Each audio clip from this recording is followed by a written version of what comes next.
ये जो आंकड़े हैं इसके हिसाब से हमें ये समझ आया है कि एनडीए ने इस पहले फेज में जो 121 सीटों पर वोटिंग हुई थी उसके हिसाब से एनडीए ने बढ़त बनाया है। 60 से 70 सीट एनडीए को मिलता हुआ दिखाई दे रहा है न्यूज 18 के एग्जिट पोल के जरिए, और महागठबंधन को 45 से 55 और जन स्वराज की पार्टी को यहां पर एक भी सीट नहीं मिलता हुआ दिखाई दे रहा है, अदर्स को भी नहीं मिलता हुआ दिखाई दे रहा है। और यहां पर ये बड़ा सवाल है कि जो जन स्वराज की पार्टी है और पहले फेज की बड़ी बात क्या है, शिप्रा बताइए। बिल्कुल, इसी बीच बड़ी बात बताते हैं, ये आंकड़े क्या कह रहे हैं। देखिए, पहले फेज में जेडीयू को बड़ी कामयाबी कही जा रही है, यानी कि जेडीयू के खाते में 35 से 45 सीट जा सकती है, यानी कि जेडीयू का बहुत ही अच्छा प्रदर्शन। बीजेपी को 20 से 30 सीटें मिल सकती हैं, जीत इस पर हो सकती है, और पहले फेज में बीजेपी भी जीत सकती है इन सीटों पर। तो आंकड़े जेडीयू के बेहतर हो गए। और आरजेडी का बताते हैं, आरजेडी को 25 से 35 सीटें मिलने की उम्मीद यहां पर पहले फेज के हिसाब से देखने को मिल रहा है। और पहली फेज में हालांकि जेडीयू का अच्छा प्रदर्शन दिख रहा है,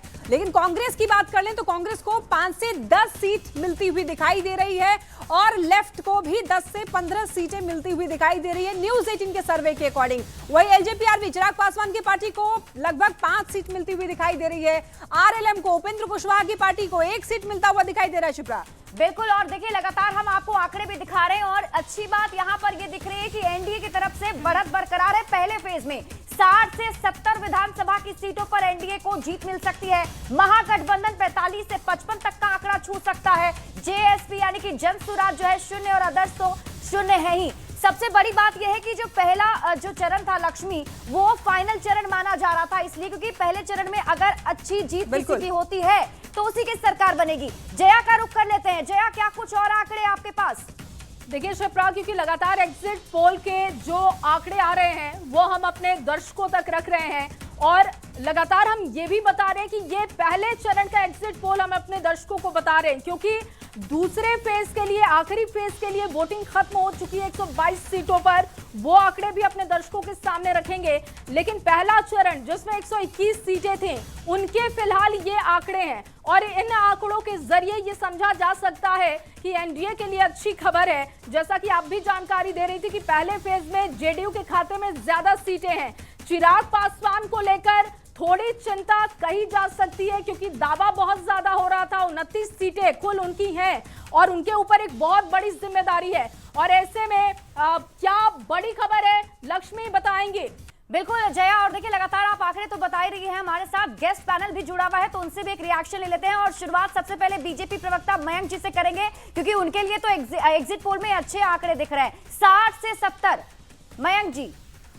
जी बिल्कुल, जैसा प्रत्याशित था वैसे ही आंकड़े सामने दिख भी रहे हैं, और ये हमने कहा कि हमने कभी भी कोई अनर्गल दावे नहीं किए थे, जमीनी हकीकत थी, और हम पांचों दल बिल्कुल पांडव की तरह लगे थे। एक हमारी एकता थी जो कि ग्राउंड रूट पे लेवल पे और ग्रास रूट लेवल पे भी बाकायदा परिलक्षित हो रही थी। और रही बात जो गठबंधन में वोट ट्रांसफर जिसको आप लोग कहते हैं स्टैटिस्टिकली, वो भी था, और उन सारी चीजों में थी जो समन्वय था वो बिल्कुल दिखा। और जहां अगर बात करें महागठबंधन की, तो वोट शेयरिंग के दिनों तक भी कहिए कि अभी तक लिस्ट हमने नहीं देखी, और दूसरा कि ये 12 सीटों की जो कथित फ्रेंडली फाइट थी, जिसमें एक ही जगह पे। ठीक है मयंक जी, असितनाथ जी से भी जरा रिएक्शन ले लेते हैं। सर, हमारा जो सर्वे है फर्स्ट फेज के लिए, उसमें एनडीए को बढ़त मिलता हुआ दिखाई दिया है, महागठबंधन को कम सीटें मिली हैं। देखिए, मैं किसी सर्वे पर कोई सवाल नहीं उठाऊंगा, मैं बस इतना ही कहूंगा कि 2010 के बाद से जितने भी एग्जिट पोल और ओपिनियन पोल हुए हैं, ज्यादातर नतीजों में गलत साबित हुए हैं। तो ये कोई मतलब आप इंतजार कर रहे हैं कि दावा तो किया नहीं जा सकता है। मतलब इंतजार 14 तारीख का करेंगे। मैं ही क्यों, आप भी कर रही होंगे। बिल्कुल इंतजार हमें भी है सर, लेकिन अभी जो आंकड़े हैं वो कहीं ना कहीं खुशी तो जरूर दे रहे होंगे एनडीए के पक्ष को। देखिए, महेश जी हमारे साथ जेडीयू प्रवक्ता है। महेश जी, जेडीयू का प्रदर्शन तो बेहतर दिख रहा है, इस आंकड़े जो हम अभी दिखा रहे थे उसमें बीजेपी से ज्यादा जेडीयू जीत रही है। देखिए, बिल्कुल निश्चित तौर पे हम लोगों की जो उम्मीदें थी कि हम लोग बेहतर करेंगे, तो बेहतर दिख भी रहा है। और जिस तरीके से वोटिंग परसेंटेज भी बढ़ा था, उससे भी एक अनुमान था कि हमारा सीट तो बढ़ना ही बढ़ना है, इसमें कहीं कोई दिक्कत ही नहीं है। जिस तरीके से नीतीश जी का जो क्रेडिबिलिटी है, चाहे वो किसी भी तबके, किसी भी जाति, किसी भी धर्म के साथ हो, वो सभी के साथ जो न्याय का, विकास का उनका नारा था, ये बिल्कुल जनता ने एक्सेप्ट किया है। और उसी के आधार पर जो आपके आंकड़े हैं, वो आंकड़े बिल्कुल सही साबित होते दिख रहे हैं। ठीक है, दिनेश जी से भी सवाल लेते हैं। दिनेश जी, आप क्या कहना चाहेंगे? ये आपके चैनल के सर्वे हैं, ये जनता के आंकड़े तो 24 को ही आएंगे, 14 तारीख को ही आएंगे कि किसकी बढ़त होगी किसकी नहीं होगी। जाहिर तौर पर रिजल्ट तो वही है सर, हम बार बार यही कह रहे हैं सर कि और सटीक तो नहीं है। आपके चैनल पे हमने जुड़े कई और चैनल भी देख लिया, हम इसी बीच एबीसी और चाणक्य और आज तक कई देखे तो कई जगह इंडिया को बढ़त है, कहीं एनडीए को बढ़त है, लेकिन जनता किसको बढ़त देगी 14 को सामने आएगा। लेकिन हम लोग अभी भी पूरी तरह से आश्वस्त है कि हम लोग पूरी मदद के साथ सरकार बनाएंगे और 18 को शपथ लेंगे। अनुमान आपको लग रहा है? बिल्कुल हम लोग आश्वस्त है, जनता पे हमें पूरी भरोसा है कि जिस तरह से प्रचंड मतदान हो रहा है उसी तरह प्रचंड बहुमत से नई सरकार बनेगी। जनता बदलाव के लिए। विनीत जी क्या रिएक्शन है, किस तरीके का रिएक्शन है? देखें 0 से 5 बताया जा रहा है एलजेपीआरवी, इससे ज्यादा एक्सपेक्टेशन है आपकी? देखिए, आपके एग्जिट पोल का स्वागत है। जो हम कह रहे थे उसी पे आपके एग्जिट पोल ने तस्दीक भी की है, मुहर भी लगाई है। थोड़ा सा आंकड़ा 10 से 15 सीट मुझे कम लग रहा है, और जो आपने कहा है कि हम 0 से 5 पे, मैं अपनी पार्टी की बात कर रहा हूं, तो वो 10 से 15 सीट जो है वो हमारे खाते में, जो 12 सीट पे लड़े थे, मुझे आशा है कम से कम हम 10 सीट जीतेंगे। और विपक्ष से कहना चाहेंगे कि भाई एग्जिट पोल में ही फजीयत हो रही है, 14 तारीख को इससे बड़ी फजीयत होगी आपकी, तैयार रहिएगा। विनीत जी आएंगे आपके पास। कमलेश जी आप क्या कहेंगे? पहली बात तो है कि यह एग्जिट पोल है, ये कोई एग्जैक्ट पोल तो है नहीं। और बिहार की जनता ने इस बार बड़े पैमाने पर जो मूड बनाया वो बिहार के बदलाव के लिए, और बिहार के बदलाव के लिए यहाँ जो युवाओं और महिलाओं की जो लंबी कतारें लगी, वह लंबी कतार इस बात का प्रतीक है, वह तस्दीक कर रहा है कि बिहार में बदलाव होकर के रहेगा। और अपने अपने ढंग से लोग सर्वे कराते हैं, उनका अपना एग्जिट पोल होता है, उनके अपनी स्वतंत्रता है, उस पर मुझे कुछ नहीं कहना है। लेकिन सही बात तो 14 नवंबर को पता चलेगा कि ये क्या हो रहा है। बिल्कुल सही कह रहे हैं आप, 14 तारीख को ही पता चलेगा कि जनता ने आखिर किसको कितना वोट दिया है। संजय जी आपका भी रिएक्शन चाहेंगे जल्दी से इस पर। नहीं ठीक है, इसका सैंपल साइज क्या है वो तो मैं नहीं बता सकता हूँ कि कितना बड़ा सैंपल साइज का ये सर्वे है, लेकिन हाँ परिणाम तो करीब करीब इसी के इर्द गिर्द है। वो इस एग्जिट पोल से बहुत इतर परिणाम होने जैसा दिख नहीं रहा है, क्योंकि मैंने भी जो देखा है 121 सीटों को, तो 121 सीटों में कहीं ना कहीं से जेडीयू को एज मिलते हुए दिख रहा है, और इस तरह की रिएक्शंस आ भी रहे हैं। संजय जी और से हम डिटेल में और समझेंगे, क्योंकि देखिए अभी आंकड़े लगातार आ रहे हैं, तो बहुत जल्दी वो आंकड़े दर्शकों के सामने रखने भी है, इसलिए क्विक रिएक्शन एक अभिरंजन जी से भी ले लेते हैं। अभिरंजन जी पहले फेज में एनडीए को बढ़त दिखता हुआ नजर आ रहा है, और जेडीयू आगे बीजेपी से भी ज्यादा। आपने देखिए बहुत कंजर्वेटिव फिगर ही दिया है, कोई बहुत ऐसा फिगर नहीं दिया है जो अविश्वसनीय हो।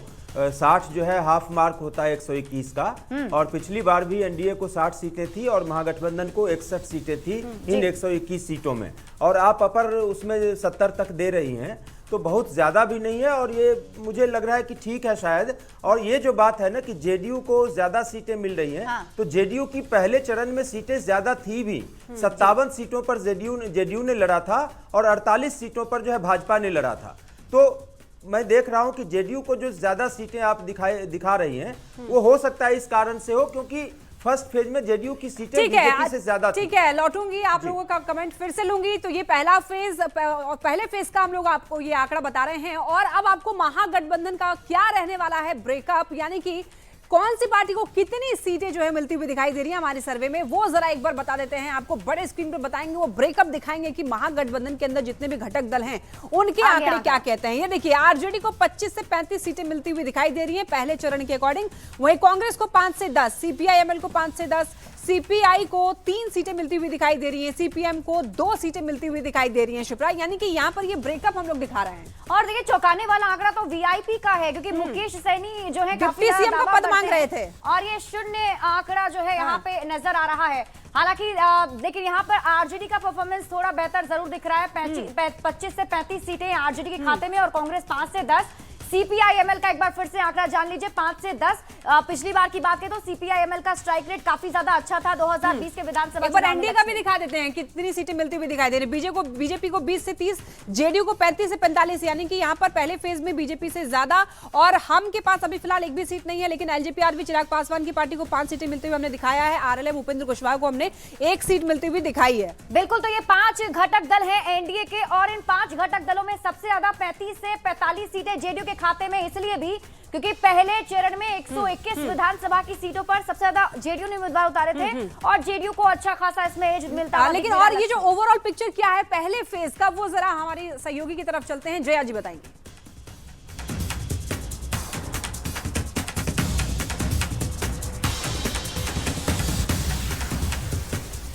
तो बिल्कुल लक्ष्मी और शिप्रा, जैसा कि आप लोग बता रही थी कि घटक दलों को कितनी सीटें मिली हैं, लेकिन ओवरऑल आंकड़ा क्या कहता है वो लगातार हम दर्शकों को बता रहे हैं। और देखिए एनडीए के लिए पहले फेज के लिए अच्छी खबर यह है कि 60 से 70, हालांकि उनका दावा 100 सीटों का है, उसके लिए 14 तारीख का इंतजार करना होगा।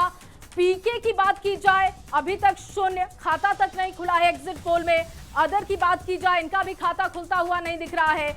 महागठबंधन को 45 से 55 सीटें, और ये अच्छा फिगर कह सकती हैं, क्योंकि अगर आप देखा जाए जो टक्कर है वो सीधे तौर पर इन्हीं दोनों घटक दलों के बीच में ही है, इन्हीं महागठबंधन के बीच में है। और एनडीए की बात कर ले, महागठबंधन की बात कर ले, इनके जो घटक दल है जो कि सीटों के बंटवारे के दौरान देखा गया कि बहुत ही गहमा गहमी रही, ऐसा लग रहा था कि बहुत ज्यादा प्रेशर पॉलिटिक्स चल रही है।